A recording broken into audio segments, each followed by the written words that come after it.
dulu. Mudah-mudahan rekamannya nanti bisa diupload ya di MyClass.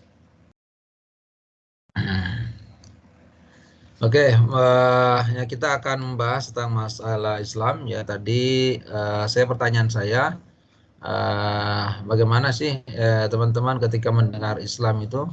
Tadi Mas Aijul mau berpendapat, silahkan Mas.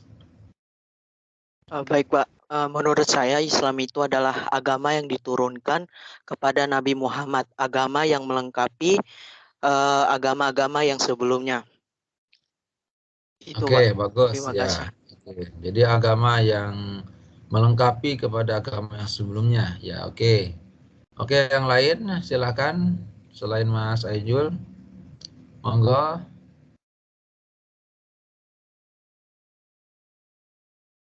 Monggo silahkan. Ayo. Ada Mbak Nabila. Mbak Nabila mana Nabila ini? Tulisannya mungkin Nabila ya, bacanya Mbak Nabila nih.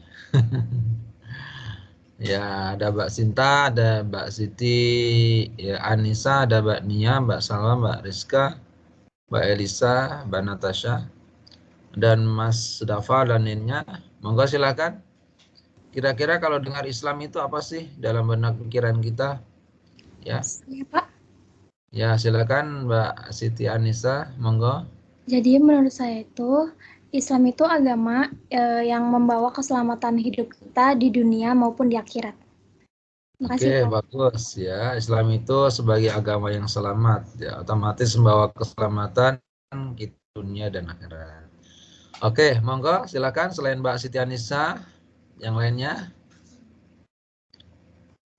Silakan, monggo. Kira-kira apa sih yang kita diskusi aja dulu? Saya mau coba Pak. Ya, silakan Mas Gozian, monggo. Islam itu adalah ketaatan kita dalam menjalani kehidupan, Pak. Oke, Islam itu adalah sebuah ketaatan ya dalam menjalani hidup. Oke, bagus. Oke, ada lagi? Silakan. Monggo. Ya, dalam benak pikiran kita itu kan mesti terbayang, oh Islam, Islam, Islam gitu ya. Islam itu apa sih gitu ya. Oke. Monggo. Silakan. Halo. Saya, Pak. Ya, monggo. Mbak Islam Sinta, itu silakan Mbak. adalah agama yang membawa ketaatan dan kasih sayang untuk setiap makhluknya. Oke, Islam itu sebagai agama ketaatan ya, kasih sayang gitu untuk setiap makhluknya. Oke, bagus. Oke. Ada lagi? Silakan. Monggo. Saya, Pak. Ya, monggo Mbak Elisa. Agama Islam merupakan agama yang membawa perdamaian dan kesejahteraan. Oke, agama Islam itu adalah agama yang bawa kedamaian dan kesejahteraan. Oke, bagus juga ya. Oke. Monggo silakan, coba lagi. Saya, Pak. Oke, silakan. Ini dominasi oleh kaum akhwat ini ya, luar biasa nih. Silakan. Mbak siapa tadi? Fatia Rafa, Pak. Oh, Mbak Fatia, monggo silakan Mbak Fatia. Kok nggak kelihatan? Maaf, Pak, tadi sempat keluar-keluar, jadi kalau off cam lumayan lancar. Oke, monggo silakan. Islam itu keyakinan umat Muslim, Pak. Udah, Pak, itu aja. Oke, sip ya. Islam itu keyakinan umat Muslim. Oke, bagus juga. Ya, silakan. Ada lagi? Oke, dari laki-lakinya barangkali? Ya, perempuannya. Terus kayaknya bagus sekali nih perempuannya. Ya, kompak. Monggo silakan. Siapa lagi? Oke, Mbak Elsepira, monggo silakan. Sebelumnya saya izin tidak aktif kamera ya Pak. Oke, Jadi monggo. agama Islam itu adalah agama yang unggul yang berpedoman kepada Al-Quran. Oke, Islam itu adalah agama yang unggul yang berpedoman kepada Al-Quran. Bagus ya, bagus juga itu. Oke. Oke, ada lagi? Silakan. Oke, ada? Monggo, ada? Oke, teman-teman yang saya cintai semangakan, bagus sekali tadi ya jawaban-jawabannya. Ya, ada Mas Andre, silakan. Mas Andre, apa? Oke, nampaknya mungkin buka aja ya. Nah, kirain menjawab ya. Oke, bagus teman-teman semuanya tadi. Jadi apa yang disebutkan oleh teman-teman, saya kira tidak ada yang salah. Semuanya betul ya, betul semua. Dan kita sepakat bahwa tadi agama Islam itu sebagai agama yang selamat, agama yang kemudian juga mengajarkan ketundukan, ketaatan, sebagai agama kasih sayang gitu, agama perdamaian. Dan saya tidak mendapatkan juga ya jawaban-jawaban yang aneh-aneh gitu ya. Jawaban-jawaban yang apa namanya mendiskreditkan Islam ya. Maksudnya itu memojokkan Islam sebagai agama teroris lah, sebagai agama radikal, nggak ada ya.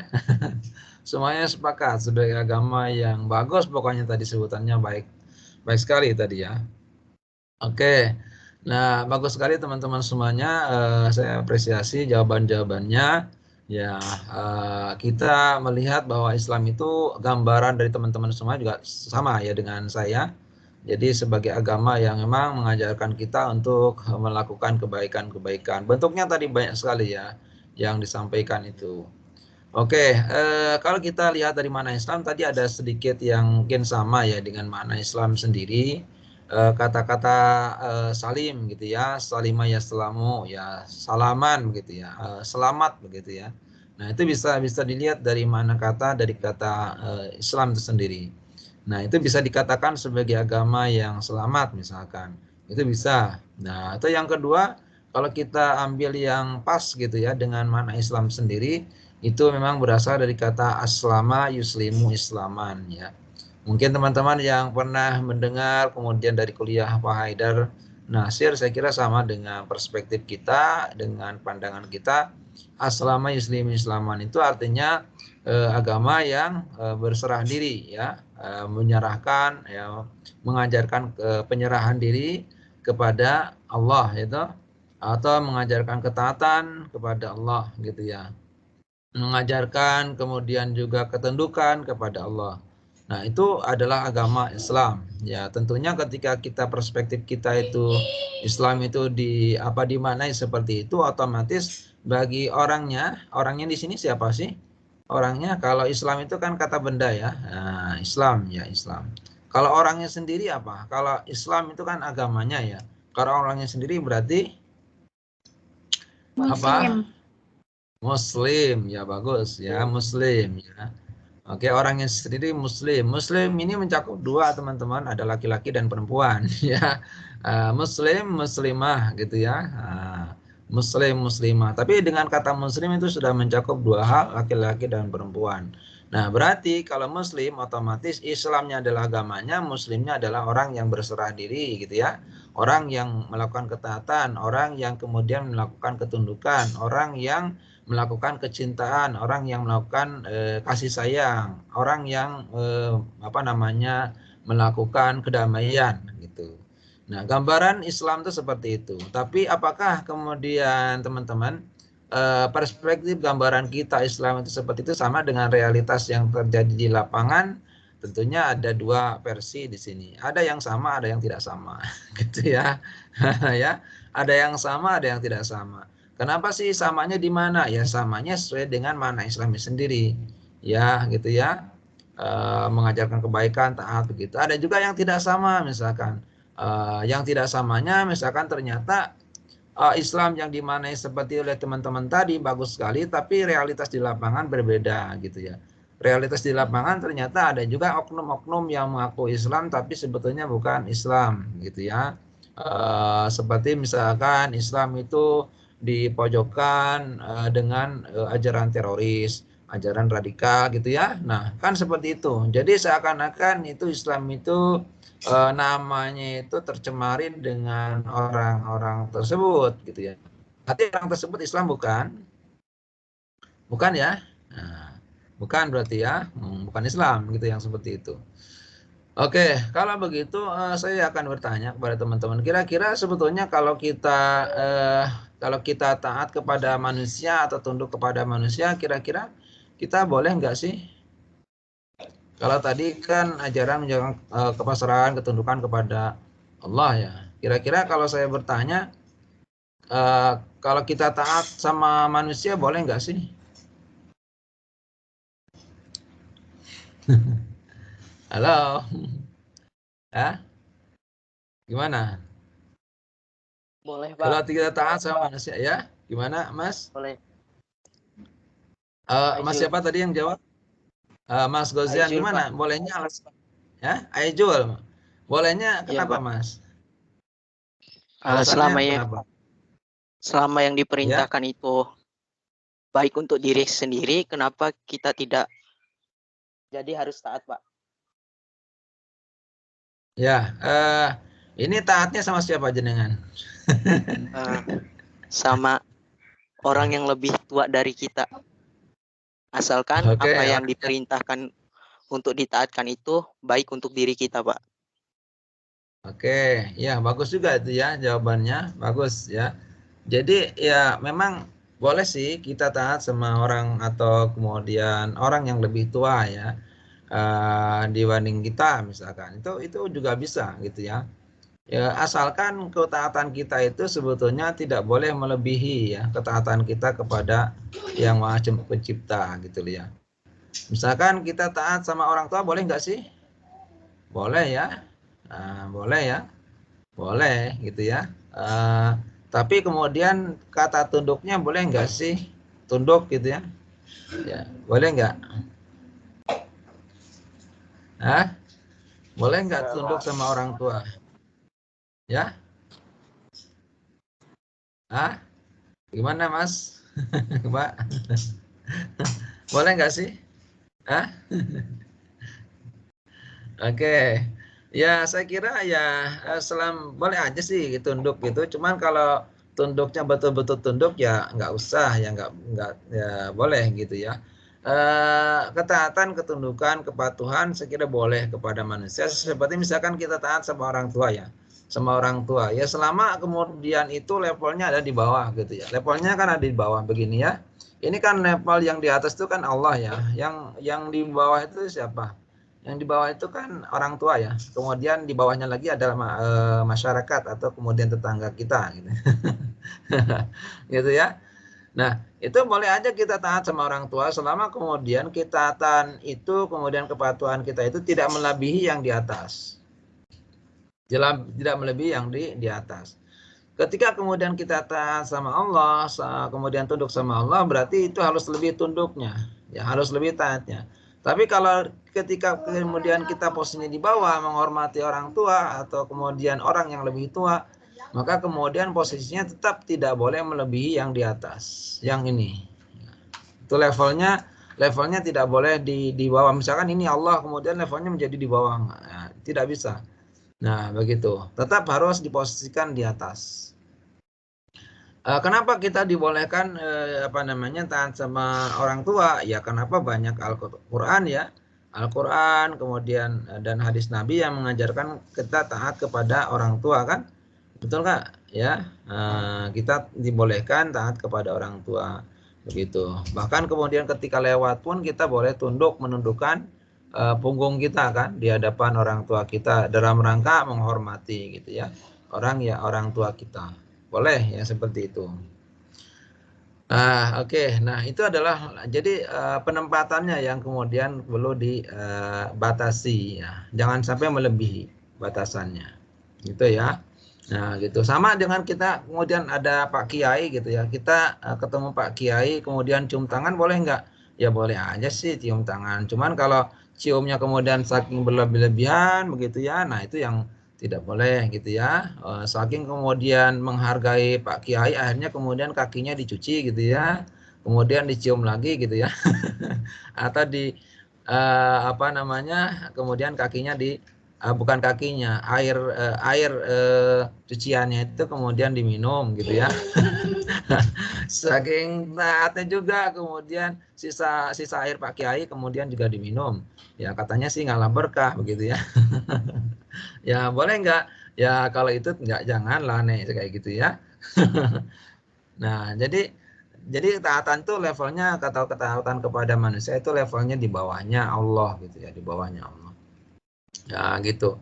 Coba kita lihat kenapa sih orang tua itu ada di bawah setelah Allah gitu ya. Kenapa? Kita lihat posisinya. Ketika kemudian Allah itu marah, maka Allah ketika orang tua kita marah, maka Allah juga marah kan? Ketika kemudian orang tua kita ridho, maka Allah juga ridho kan? Betul nggak? Ridallahi fi ridal walidain, itu begitu ya, ya. Wa suhtullah fi suhtil walidain, kan begitu. Ridha Allah itu tergantung kepada ridhonya orang tua kan? Kemudian kemarahan tergantung kepada kemarahan orang tuanya kan begitu ya. Jadi kan seperti itu.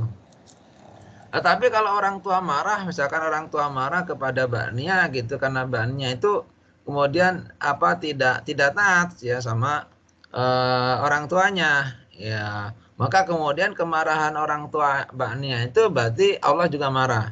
Tapi kalau misalkan tiba-tiba orang tua baknya itu marah tanpa ada alasan, misalkan karena baknya misalkan berangkat sekolah, tuh orang tuanya malah jangan sekolah, diam di rumah saja, bantu orang tua. Nah itu namanya nggak bakalan Allah juga marah, karena salah persepsinya. Ya, salah orang tuanya kok tiba-tiba marah begitu ya. Marah dalam hal melarang kebaikan. Nah, itu berbeda konsepnya ya, berbeda. Kalau seperti itu Allah tidak akan bakalan marah. Jadi konteks penempatan marahnya itu juga perlu dilihat gitu. Termasuk ridho orang tua juga perlu dilihat. Ketika kemudian orang tua itu ridho sama Mas Aijul gitu ya. Ketika Mas Aijul itu mencuri buah gitu. Oh, saya ridho nih. Wah, senang sekali misalkan nih. Ya, orang tuanya mendapatkan buah dari hasil curiannya begitu ya. Saya puas sekali ridho. Orang tuanya tiba-tiba begitu. Apakah Allah ridho? Ya enggak juga kan. Nah, kemudian kalau misalkan ini Mbak Anissa misalkan ya, Mbak Anissa itu termasuk orang baik gitu ya. Kemudian disuruh untuk membeli mecin atau kemudian sasa ke warung, mau gitu ya. Kemudian orang tuanya ridho, orang tuanya bahagia, orang tuanya gembira gitu. Maka Allah akan gembira kan begitu. Allah akan senang kan begitu. Nah, jadi konteks penempatan ridho dan tidak ridho, penempatan marah dan ridho itu harus dilihat pada pada sisi mana gitu. Nah, itu ya, teman-teman. Nah, jadi kita bermain di situ supaya nanti ini bisa dipahami. Kata ridho dan tidak ridho itu harus dilihat pada penempatan pada sisi yang mana. Oke, nah itu kita masuk di ini kan sebenarnya bagian dari kerangka Islam, kerangka kita beragama Islam. Oke, kita kemudian level turunkan dari mana bahasa, kemudian dari mana bahasa diturunkan ke mana istilah. Kemana istilah berarti derivasi artinya lebih luas ya, lebih panjang gitu. Kalau tadi kan lebih pendek ya, lebih pendek. Sekarang lebih luas, diluaskan gitu ya. Apa peluasannya? Berarti kalau kita lihat di Sayyid Sabiq itu kan seperti ini teman-teman. Agama Islam itu merupakan agama yang diwahyukan kepada Nabi Muhammad. Sepakat ya? Agama yang diwahyukan kepada Nabi Muhammad, betul nggak? Kalau diwahyukan kepada Nabi Ibrahim, setuju nggak? Kalau diwahyukan kepada Nabi Daud, setuju nggak? Kalau diwahyukan kepada Nabi Musa, setuju nggak? Enggak ya? Enggak ya? Ya, walaupun kata Yusuf Qaradawi itu Islam itu mulai dari sejak zaman Nabi Adam sampai Nabi Muhammad loh, ya, Islam itu. Ya, kalau kata Yusuf Qaradawi ya, itu dari sejak Nabi Adam sampai Nabi Muhammad. Tapi pengertian Islamnya sendiri itu ada kekhususan bahwa ternyata Islam itu hanya diwahyukan, diturunkan kepada Nabi Muhammad SAW. Dan itu memang tidak cukup di situ teman-teman, tapi harus ada realisasi ya, yang harus direalisasikan dengan dua aspek. Dua aspek itu yang pertama bisa aspek imannya, yang kedua bisa aspek amalnya. Nah, jadi level Islam itu bisa sampai kepada aspek aplikasi, teman-teman. Ya, aplikasi maksudnya pengejawantahan. Pengejawantahan itu maksudnya adalah pengamalan. Kalau hanya sampai di iman saja nggak cukup, ya teman-teman. Misalkan ini Mbak Nanda ya, Mbak Nanda hanya sampai di iman, ngaku berislam ya, hanya sampai di iman nih, ya. Iman saya yakin sih sama Allah Subhanahu Wa Taala gitu ya, sebagai Tuhan sembahan saya gitu ya. Tapi kemudian hanya sampai di level iman saja gitu ya. Misalkan datang adzan nih, Allahu Akbar, tapi di level iman saya yakin saya cuma niat sholat aja cukup. Gitu ya, nggak usah ke masjid gitu, nggak usah sholat ya, karena cukup dengan iman saja kan, dengan iman yakin gitu. Nah gitu. Kalau hanya di level itu berarti kan nggak kelihatan itu, nggak kentara ya, betul nggak? Nggak kentara, nggak kelihatan level Islamnya di mana gitu ya. Nah, tapi kalau misalkan Mbak Nanda ini ya beriman tapi juga ada bentuk imannya. Bentuk imannya itu adalah aplikasi. Aplikasi maksudnya adalah amal. Ya, amal ini. Nah, berarti kan kalau Islam itu ada Islam itu harus ada dua hal. Disebut orang itu berislam, ada aspek imannya, ada aspek amalnya gitu loh. Ya, aspek iman berarti berkaitan dengan apa? Teman-teman, aspek iman berkaitan dengan apa kira-kira? Keyakinan. Ya, keyakinan bagus. Apalagi? Kepercayaan. Nah, apalagi? Selain keyakinan, kepercayaan, apalagi? Ya, apalagi? Kepercayaan terus?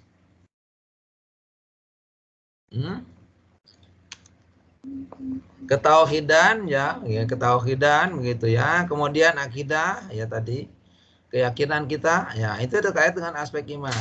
Oke, sekarang aspek amal kira-kira apa sih berkaitan dengan amal? Kalau tadi kan iman, yang kedua amal. Kira-kira terkait dengan amal? Akhlak bukan, Pak? Oke, bisa dalam bentuk akhlak. Oke, bagus. Soal lagi? Apa lagi? Amal itu dalam bentuk ya akhlak, terus apa lagi kira-kira? Orang-orang amal soleh, Pak. Perbuatan bisa Oke, amal soleh. Oke, Mbak Sinta apa? Perbuatan. Ya. Perbuatan, oke bagus. Mbak Nanda apa? Tadi perbuatan juga udah dijawab. Perbuatan, oke. Ya sama ya. Nah, jadi begitu kemudian teman-teman mengaku beriman, berarti harus ada buktinya dong, ya. Bukti imannya itu apa gitu ya? Tindakan nyata. Ya, tindakan nyata. Ya, tindakan nyatanya apa? Ya bentuknya macam-macam. Kalau dari segi ibadah, misalkan penyembahan kepada Allah ya sholat gitu ya, puasa, haji gitu ya, zakat dan lain-lain gitu ya. Ya sesuai dengan levelnya itu. Kemudian tindakan nyata tadi sudah disebutkan amal soleh katanya. Betul tadi ya. Amal soleh itu selain sholat, misalkan apa? Misalkan membantu orang sakit, menjenguk orang sakit, membantu fakir miskin gitu ya, memberi makan orang miskin, membantu orang tua yang sedang nyebrang jalan gitu ya, diseberangkan gitu dan lain-lain. Nah, itu namanya bentuk aplikasi dari imannya. Nah, berarti kalau begitu ada dua syarat menurut Sayyid Sabiq yang harus dipenuhi oleh umat Islam ketika dia berislam, ketika dia sudah muslim. Yang pertama ada iman, aspek iman. Yang kedua ada aspek amal. Nah, iman tadi berkaitan dengan akidah, keyakinan kepada Allah Subhanahu Wa Taala. Sekarang itu bicara tentang iman, berarti kan banyak hal di sini yang harus dilakukan. Nah, ada iman kepada Allah, ada iman kepada malaikatnya kan, ada iman kepada kitabnya, ada iman kepada rasulnya, ada iman kepada hari akhir kan, ada iman kepada ketentuan kadar baik dan buruk. Nah itu ya levelnya seperti itu. Oke, dari situ kemudian sudah tergambar di dalam diri kita. Bisa ya, bisa dicerna ya. Oke, bisa ya. Bisa Pak. Oke, mudah-mudahan tidak bingung ya. Mudah-mudahan tidak bingung. Oke ya. Oke, nah sampai di level situ saya kira sudah bisa tergambar bahwa Islam itu seperti itu. Artinya berarti banyak hal yang memang dilakukan oleh objek di sini adalah objek garapan Islam, yakni adalah manusia. Ya, objek di sini mukallaf ya manusia. Oke. Dari situ kemudian kita akan melihat bahwa ada kemudian ruang lingkup dari agama itu, dari Islam itu kemarin masuk di agama Islam ya. Pertama ada yang terkait dengan apa?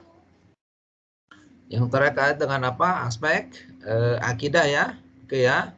Aspek akidahnya ya. Yang kedua aspek ibadahnya ya. Yang ketiga aspek akhlaknya. Yang keempat aspek muamalah duniawiyahnya. Oke ya. Pertanyaan saya, kenapa sih level akidah itu ditempatkan di pertama? Akidah, kemudian ibadah, kemudian akhlak, kemudian muamalah, interaksi dengan manusia. Kenapa sih aspek akidah itu ditempatkan di level pertama? Oke, monggo silakan. Nah, diskusi kita mulai dari situ. Monggo. Monggo, silakan. Ya, kenapa sih akidah itu ditempatkan di level pertama, di tingkat pertama? Kok nggak di bawah saja di sini misalkan ya, tapi kok di atas gitu ya? Nah, ya, gimana alasannya? Silakan. Monggo, silakan.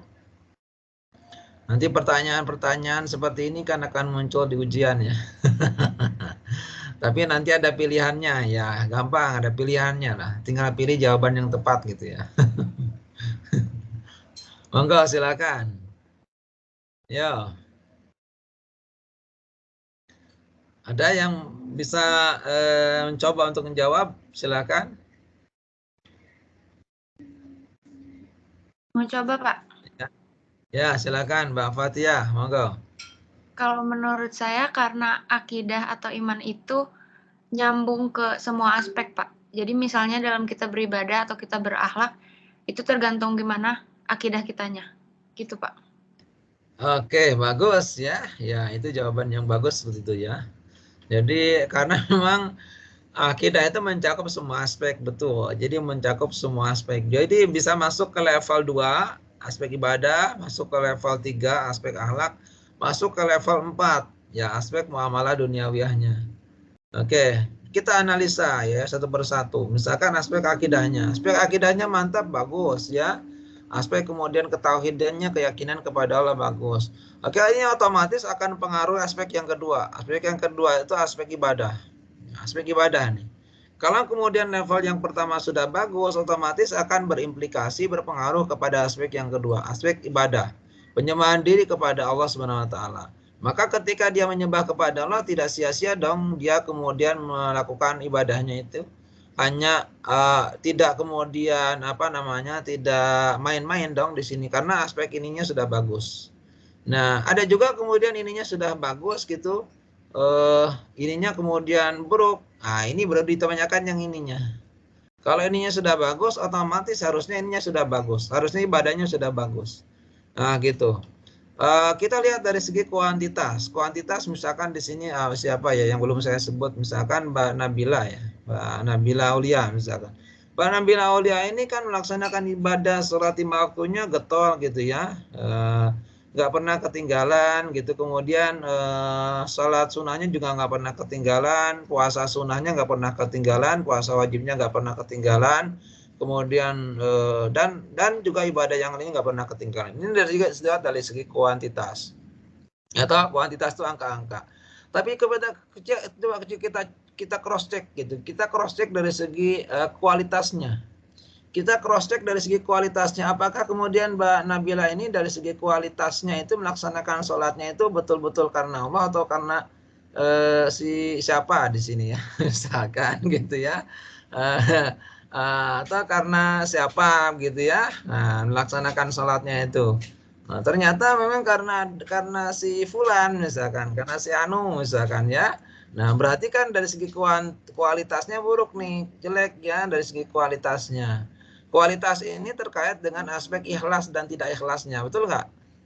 Ya, aspek ikhlas dan tidak ikhlasnya.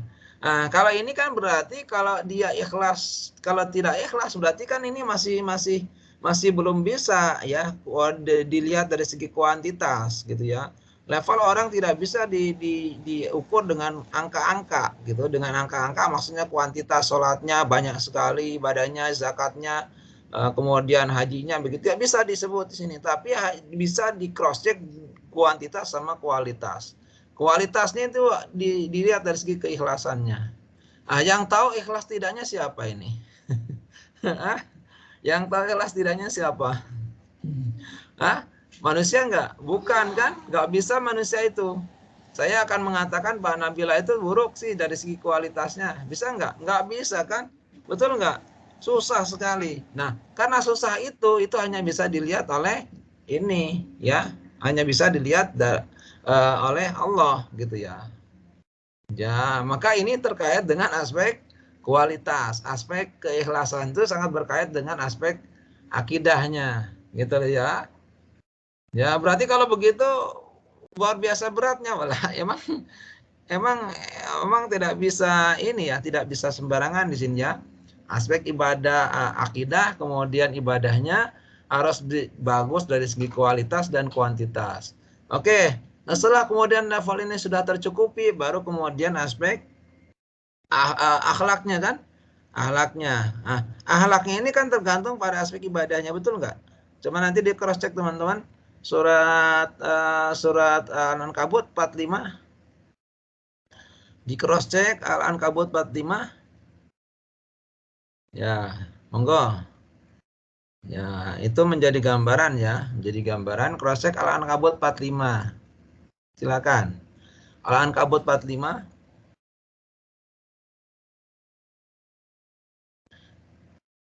Ya, kalimatnya sedikit tapi itu sebetulnya menggambarkan tentang aspek ibadahnya.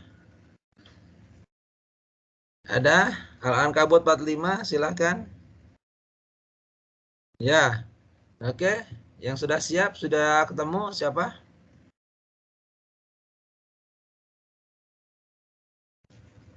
Silakan. Siapa yang resahan? Oh, Mas Yahya, silakan Mas. Mas Yahya. Apa, Pak? Ya? Dibaca. Oh ya. Oh, Mas Yahya ini ketemu saya kemarinnya. Oke, surat ini Mas, surat Al-Ankabut 45 Mas. Dibaca, Pak. Ya, dibaca lah. Pak. Oke. Monggo. Matiin musiknya. Al-Ankabut 45, silakan. Bismillahirrahmanirrahim. Utlu ma'auhiya ilaika minal kitabi wa aqimis sholat. Innas sholata tanha 'anil fahsya'i wal munkar. Waladzikrullahi akbaru wallahu ya'lamu ma tasna'un. Oke. Jadi sampai level di situ kalimatnya kan waqimis shalah ya. Inna sholata tanha 'anil fahsyail munkar. Kategori ibadah, satu level ibadah itu kan berarti kalau dia ibadahnya benar, itu aspek akhlaknya kan akan bagus, betul nggak tuh? Betul nggak ya? Aspek akhlaknya kan bagus tuh. Dia bisa melakukan kebaikan, mencegah dari perbuatan keji dan munkar, tuh kan? Benar kan? Berarti aspek akhlak itu sangat ditentukan dengan kualitas ibadahnya yang benar, gitu ya. Kualitas ibadahnya yang sungguh-sungguh, ya, yang rajin, yang benar. Nah, kalau kemudian aspek akhlaknya sudah bagus, itu mesti aspek interaksi dengan manusia nih, muamalah duniawiyah, mesti akan bagus nih, ya.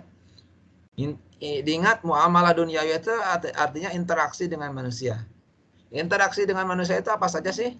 Ya seperti misalkan melakukan jual beli, gadai, ariah, pinjam meminjam, utang piutang gitu ya. Gitu ya. Kemudian terkait dengan kita saling menjenguk, saling mengasihi, saling menghormati dan lain banyak sekali muamalah. Nah, itu kalau sudah level di sini, wah, sudah level di sini sudah bagus. Wah, itu matas jempol itu ya. Ya, jempol. Kenapa? Karena sudah empat level ini sudah tercukupi semua. Aspek akidahnya bagus, kemudian apa namanya akhlak ibadahnya bagus, akhlaknya bagus, kemudian muamalah juga bagus. Sudah terpenuhi itu. Ya, sudah terpenuhi. Nah, ini adalah terkait dengan Islam. Jadi gambaran Islam itu akan terlihat dari 4 aspek ini. Ya, 4 aspek ini. Bisa dilihat teman-teman. Jadi kita memandang Islam, orang kemudian memandang Muslim, dia Muslim atau tidak itu dilihat dari sininya. Akidahnya, ibadahnya, akhlaknya, muamalah duniawiyahnya. Gitu ya. Nah, oke. Nah, dari situ kemudian kita bisa memahami bahwa 4 hal itu bisa mencerminkan Islam seseorang, ya, bisa mendeskripsikan, menggambarkan, mendeskripsikan iman seseorang. Itu seperti itu. Oke, sekarang kita masuk, sebelum saya masuk ke Islam sebagai itu karakteristik Islam. Dari sini mungkin teman-teman ada yang bertanya terlebih dahulu, silakan. Ada yang mau didiskusikan atau kemudian ditanyakan, silakan. Silakan teman-teman, monggo.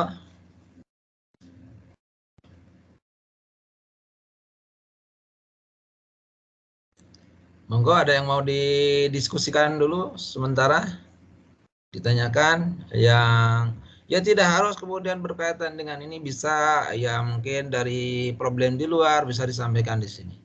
Gitu ya.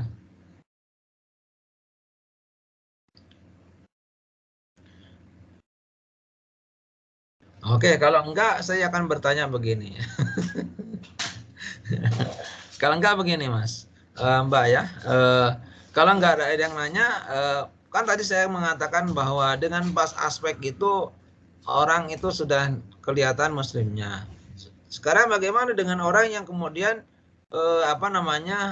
mungkin bisa dikatakan bahwa aspek ibadahnya mungkin hanya beberapa persen gitu ya, tidak sampai 100% misalkan. Ada orang yang kemudian melaksanakan sholat tapi tidak 100%, mungkin hanya 80%, hanya kemudian 50% misalkan. Atau kemudian ada orang melaksanakan puasa juga seperti itu. Bagaimana dengan orang yang demikian gitu? Apakah kemudian mereka bisa dikatakan sebagai orang yang kafir atau kemudian tidak beragama Islam? Gimana itu ya? Nah, karena nggak ada yang nanya, ya saya bertanya nih. Monggo. Nah, silakan. Ya, monggo. Kita melihat dari, ya silakan Mas Yahya, gimana Mas? Tetap bisa dibilang Islam karena si fulan ini tetap mengerjakan sholat walaupun tidak 100%. Oke, ya bagus. Ya jawabannya cukup simpel ya. Oke, ya tetap disebut Islam ya walaupun mungkin mengerjakan sholatnya tidak 100%. Oke, ya ada lagi? Silakan, monggo. Halo. Saya Pak. Ya silakan Mas Aijul. Saya Pak. Tetap disebut sebagai seorang Islam Pak, karena dia melaksanakan apa yang diperintahkan oleh Allah. Karena sholat itu kan merupakan hal yang wajib bagi umat Muslim. Gitu Pak. Oke, bagus ya. Tetap disebut Islam ya, walaupun mungkin beberapa aspek tidak dilakukan atau mungkin sholatnya tidak sampai 100% ya, tetap Islam gitu ya. Oke, ada lagi silakan.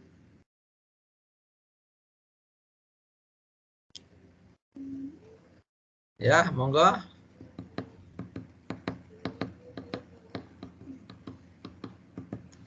Oke, ya dari akhwatnya, silakan dari kaum wanita. Ada? Ya, oke. Teman-teman yang saya cintai, semoga kan pertanyaan itu memang cukup berat ya kalau kita jawab itu memang. Ya, tapi memang kita melihat bahwa ketika kita beragama Islam tentunya tidak semuanya mulus ya. Artinya dalam mengerjakan sholat mesti ada bolong-bolongnya, mesti ada ya, mesti ada lah ya. Puasa juga begitu, mesti ada bolong-bolongnya. Bolong-bolongnya ya disebabnya karena sakit atau karena malas dan lainnya mesti ada. Karena ada orang ketiga ya, orang ketiga itu namanya setan ya, gitu ya. Mesti ada ya, mesti digoda terus tuh ya. Dalam keadaan apapun begitu, mesti ya kita akan digoda terus oleh setan. Ya, kita lagi kemudian berdiam diri sejenak begitu tiba-tiba kemudian mengingat apa gitu mesti ada gitu ya. Nah, tetap kemudian disebut Islam walaupun ada hadis Nabi misalkan mantaraka salat waqad kafar ya faqad kafar. Barang siapa yang meninggalkan salat misalkan kafir begitu ya. Kafir di sini bukan berarti kafir keluar dari Islam ya, bukan. Tapi kafir di sini adalah mereka mengingkari terhadap perintah Allah gitu ya. Mengingkari terhadap perintah Allah. Tapi tetap dia beragama Islam, tetap disebut muslim.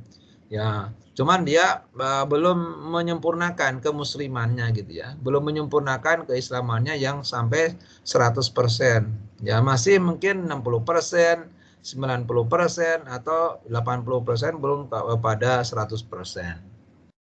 Oke, nah itu teman-teman ya. Pertanyaan saya tadi sudah dijawab. Ya sama ya teman-teman gitu. Ya, tapi ada orang Pak ketika ada orang kemudian meninggalkan sholat tuh kafir itu kemudian ya pokoknya gitu ya, ada juga yang seperti itu, ada juga yang terlalu keras gitu ya, padahal sebetulnya kita melihat berbagai aspek ketika kita menyebut kafir itu kan tidak boleh ya, menyebut kafir kepada orang Islam yang membaca 2 kalimat syahadat tidak boleh ya. Kenapa? Karena mereka membaca 2 kalimat syahadat. Kata Rasulullah tidak boleh kita menyebut orang kafir kepada orang muslim ya, menyebut kafir kepada orang muslim gitu. Nah, muslim ya, nah kata muslimnya ini yang perlu diketahui. Oke, selanjutnya kemudian kita akan masuk di makna selanjutnya ya, ada kira-kira ini waktu 11 menit. Oke, kemudian kita masuk di karakteristik Islam. Karakteristik Islam itu kita bicara tentang masalah karakteristik Islam itu bicara masalah apa? Yang pertama, bicara masalah apa sih karakteristik Islam? Bicara tentang apa? Kitab, Pak. Ya, bicara tentang kitab katanya ya. Oke. Apa lagi? Bicara tentang apa lagi? Mbak Indah? Adab. Ya, adab. Oke, apa lagi? Oke, apa lagi? Oke, karakteristik Islam itu sebetulnya ada 4 aspek ya. Yang pertama adalah aspek robani. Nah, robaniyah. Aspek robaniyah itu disebut dengan aspek ketuhanan, teman-teman ya.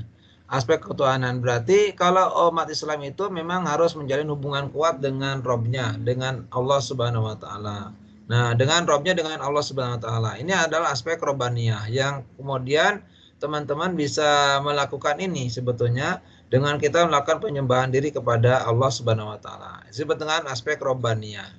Menjalin hubungan yang kuat dengan Allah. Ya, caranya banyak sekali yang kita lakukan, aspek ibadah khusus, ibadah umum bisa dilakukan ya dengan kita melakukan penyembahan kepada Allah gitu ya, dengan menjalankan aspek amal saleh ya, aspek robaniyah yang bersifat ketuhanan. Yang kedua ya akan kita percepat. Yang kedua terkait dengan aspek insaniyah. Kalau robaniyah kan Tuhan ya, berarti kalau insaniyah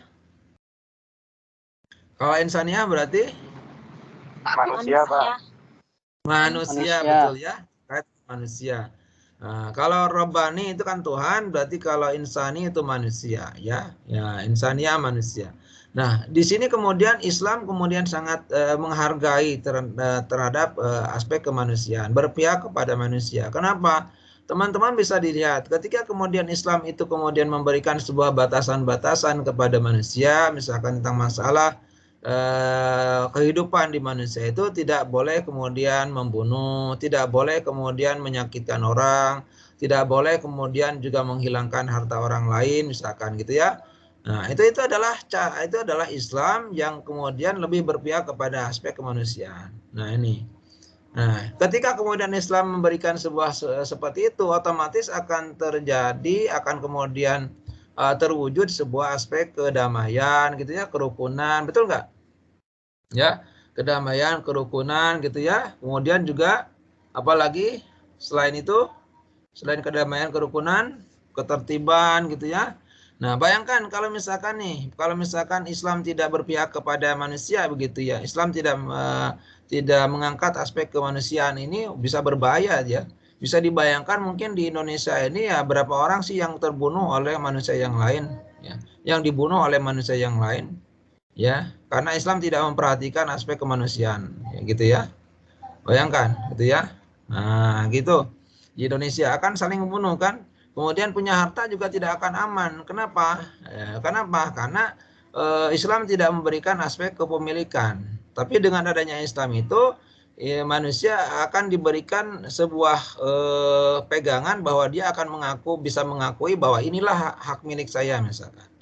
Nah, hak milik saya. Misalkan saya punya HP, ya ini HP saya begitu. Tapi kalau kemudian tidak ada, ya bisa dibayangkan ya, banyak orang yang melakukan pencurian bebas saja gitu ya. Mengambil harta orang bebas saja gitu ya. Nah, gitu. Sehingga kemudian aspek ketenangan diri terhadap diri manusia itu ya tidak ada gitu ya. Ya. Kenapa? Di situ nggak ada Islam. Gitu ya. Maka kemudian orang mengatakan bahwa itu adalah Islam itu kedamaian, betul. Ya, ajaran yang mengajarkan kedamaian. Karena apa? Karena sangat berpihak terhadap aspek kemanusiaan. Nah, ini ya, selain juga aspek kemanusiaan, itu juga ada aspek yang selanjutnya, yang ketiga levelnya adalah aspek syumuliyah, bahwa Islam itu mencakup semua aspek kehidupan manusia. Dalam bahasa yang lain disebut dengan syumul, itu adalah solihun likulli zamanin wa makanin. Artinya bahwa cakupan Islam itu mencakup semua aspek waktu dan tempat, teman-teman ya. Nah, syumul.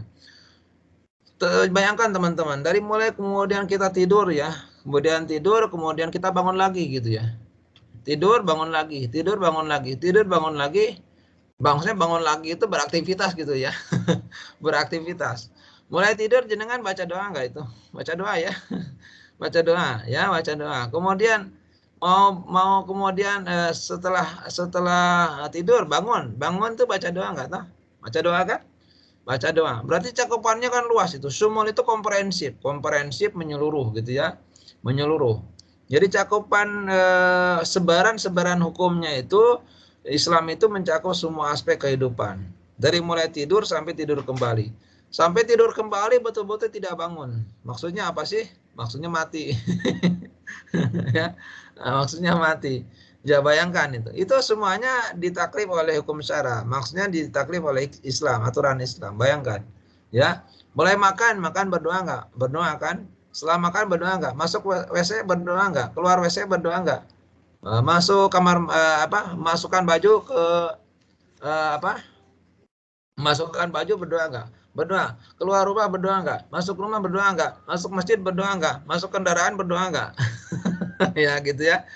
Semuanya gitu ya, semuanya aktivitas yang dilakukan oleh manusia itu kena semua itu. Ya, jadi ada cakupan-cakupan luas sekali ya, yang mencakup aspek kehidupan dan kebutuhan manusia. Nah, kemudian yang terakhir adalah aspek terkait dengan selain syumul, bahwa Islam itu adalah tawasatiyah. Wasatiyah itu di sini adalah tawazun.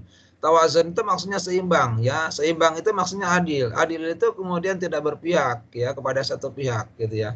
Betul-betul ketika dalam menetapkan hukum itu betul-betul seimbang.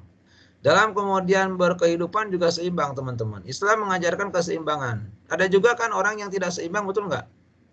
Misalkan Mas Yahya nih.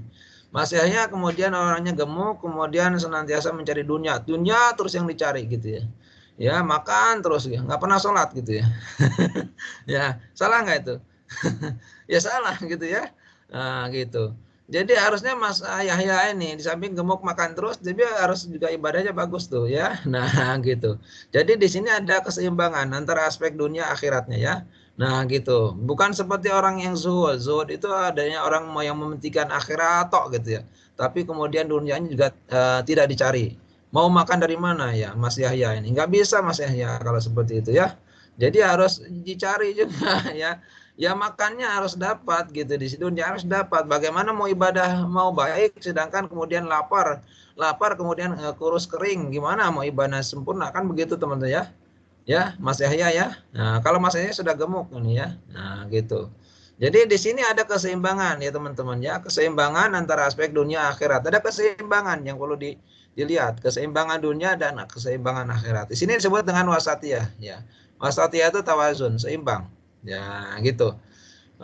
Bagaimana Pak kalau tidak seimbang, misalkan ya dunianya kemudian 70%, kemudian akhiratnya hanya kemudian 30%, sama nggak sama, nggak bisa. Jadi harus sama, harus sesuai dengan porsinya ya gitu, 50% sehingga dua-duanya bisa dilakukan gitu ya. Nah maksudnya adalah level akhirat level dunia saling mendukung. Nah gitu, itu namanya wasatiyah. Nah, dalam penegakan hukum juga seperti itu. Nah oke, itu namanya karakteristik hukum Islam. Sampai di situ ada yang mau ditanyakan dulu? Ada Pak? Ya, silakan Mas. Oke, karena disebut ya, jadi ya silakan Mas. Kalau 50% aspek dunia, 50% aspek akhirat, ada yang lebih utamakan nggak? Atau yaudah sih? Ya. Ya, dua-duanya ya dicari Mas. Dua-duanya dicari di sini ya. Dua-duanya dilakukan. Jadi tidak kemudian ini harus yang diutamakan yang mana begitu. Ya dua-duanya diutamakan. Dua-duanya kan penting juga gitu ya. Akhirat juga dilakukan, kemudian juga dilakukan. Cuman ketika begini, mungkin ketika begini Mas. Ketika kemudian kita mencari dunia, ketika kemudian datang adzan Mas, adzan salat zuhur Mas Yahya ya, atau asar gitu, Allahu Akbar, Mas Yahya lagi di depan komputer, laptop, apakah kemudian Mas Yahya memprioritaskan yang mana? Salat dulu apa dunia dulu gitu ya. Nah, gimana Mas Yahya? Pertanyaan saya dibalik ini. Salat dulu Pak. Ya, salat dulu. Jagus berarti ya. Salat dulu. Ya, berarti pertanyaan jenengan sudah bisa dijawab kan, Mas? Ya, gitu ya. Oke, kalau itu kemudian langsung terjadi ya, masih langsung terjadi, ini ada dunia, ada akhirat, mana yang diprioritaskan? Ya, ayo. Nah, ini bukan 50% ini, tapi mana yang harus diprioritaskan di sini loh. Ketika itu sudah ada akhiratnya yang di depan mata nih. Seperti pelaksanaan ibadah kan di depan mata tuh, betul nggak? Allahu Akbar kan di depan mata tuh. Maksudnya langsung dilakukan, betul nggak? Nah, kalau nggak dilakukan berarti gimana Mas Yahya nih? Ya, apalagi Mas Yahya kemudian lagi makan terus sampai asar, dari duhur sampai asar makan terus ya, begitu. Nah, padahal adzan sudah dikumandangkan itu ya, di depan mata ini. Kira-kira makan dulu apa sholat dulu Mas? Ya, berbeda jawaban saya ketika jenengan Mas Yahya itu sholat puasa ya, puasa wajib tuh ya, puasa wajib. Ada kemudian datang sholat maghrib, Allahu Akbar. Kemudian di sini juga puasa, juga buka puasa wajib, tidak boleh lebih, tidak boleh kurang, betul nggak?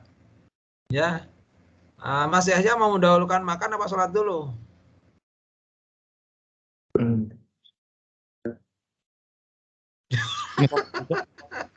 Hah? Makan dulu. Lah iya makan toh ya. Karena dua-duanya ya sama-sama ibadah, wajib kalau di sini. Ya, makan dulu ya, tapi makannya jangan banyak-banyak, nanti sholat tarawih malah nggak sholat ya. Kenyangan. Makannya ini aja secukupnya. Makan secukupnya baru sholat maghrib. Jangan sholat maghrib dulu, nanti malah kelebihan ya, nggak bisa kelebihan karena di sini dua-duanya wajib. Ya tadi kita dihadapkan pada dua hal. Di sini kita juga buka puasa wajib, sholat maghrib juga wajib gitu ya. buka puasanya wajib. Kalau misalkan Mas Yahya kemudian mendahulukan sholat maghrib, wah ini gimana ini? Nah ini kan tidak boleh lebih. Nah begitu, maka di sini harus didahulukan. Ketika kemudian diposisikan pada dua-duanya yang wajib, maka yang mana yang diprioritaskan? Berarti yang bukanya dulu. Walaupun bukanya itu juga ada aspek dunianya, betul nggak? Ada aspek dunianya nggak? Ya makannya itu. Ya, tapi bukan berarti makannya itu membatalkannya itu, membatalkan puasanya. Gitu ya. Nah, banyak pertanyaan ya. Nah, gitu teman-teman ya. Oke, saya kira habis waktunya ini. Silakan dibaca lagi yang belum saya sampaikan tentang masalah apa namanya selain karakteristik, tapi kemudian ada juga yang selanjutnya terkait dengan bagaimana kita melihat Islam gitu ya, keunggulan Islam. Nah, keunggulan Islam sebetulnya nanti dilihat, dicek ayatnya. Saya garis bawahi aja di sini keunggulan Islam itu agama yang tinggi, tidak ada yang melebihi ketinggiannya. Yang kedua, Islam itu sebagai agama yang diridhoi Allah. Kemudian ya Islam itu agama yang diterima. Kemudian yang ketiga, Islam itu sebagai agama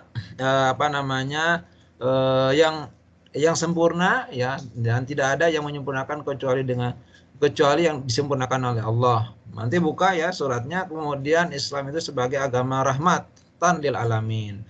Sekarang tadi itu jadi ada 4 itu ya. Oke, nanti dicek ayatnya, jangan lupa mungkin di situ sudah dilengkapi belum, saya belum tahu.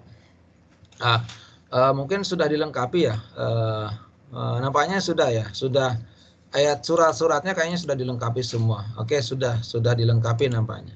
Nah, nanti itu diingat saja untuk nanti bekal untuk ujian ya. Misalkan Islam itu sebagai agama rahmat, nanti dibuka surat Al-Anbiya ayat 107 ya. Kemudian Islam itu adalah agama agama yang diterima. Misalkan buka surat Al-Imran ayat 85 gitu ya. Islam itu agama yang diridhai Allah, buka surat Al-Imran ayat 19. Islam itu agama yang sempurna, buka surat Al-Maidah ayat 3 gitu ya. Nah, gitu.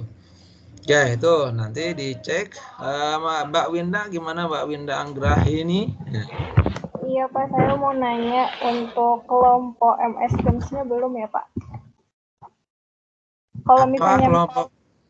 Iya, grup MS Games maksudnya. Jadinya ntar kalau misalnya mau ngeplay ulang videonya gitu Pak.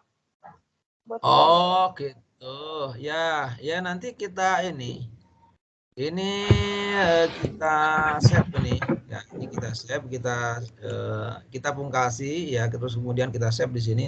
Nanti kalau perlu videonya nanti akan saya download ya dari MS Team, terus kemudian akan saya sebarkan atau saya masukkan supaya mudah, supaya ringan, nanti akan saya masukkan di video saya di channel saya Romansyah UMJ. Di situ nanti teman-teman bisa mendownload linknya kemudian diambil gitu ya, nanti bisa gitu tuh ya. Itu Mbak ya. Pak. Presensinya Pak belum ya Pak? Presensi? Iya. Belum ada Pak? Oh ya. Oke, nanti akan saya buat presensinya dari jam 7 sampai jam 23 ya. Oke, jam 3. Tapi diusahakan ya setelah ini presensi langsung, karena nanti akan ditarik ke si My Class ya. Oke, nanti saya akan kasih. Oke, ya sama-sama. Terima kasih teman-teman semuanya atas partisipasinya. Mohon maaf atas segala kekurangan kehilafannya. Dan diskusi kita alhamdulillah ya berjalan dengan baik, berjalan dengan lancar. Mudah-mudahan di pertemuan selanjutnya kita bertemu di hari apa? Di hari Selasa ya. Oke, insya Allah di hari Selasa jam berapa? Jam kedua ya? Jam kedua insya Allah, jam 9 sampai 10.30. Oke, terima kasih. Assalamualaikum warahmatullahi wabarakatuh. Waalaikumsalam.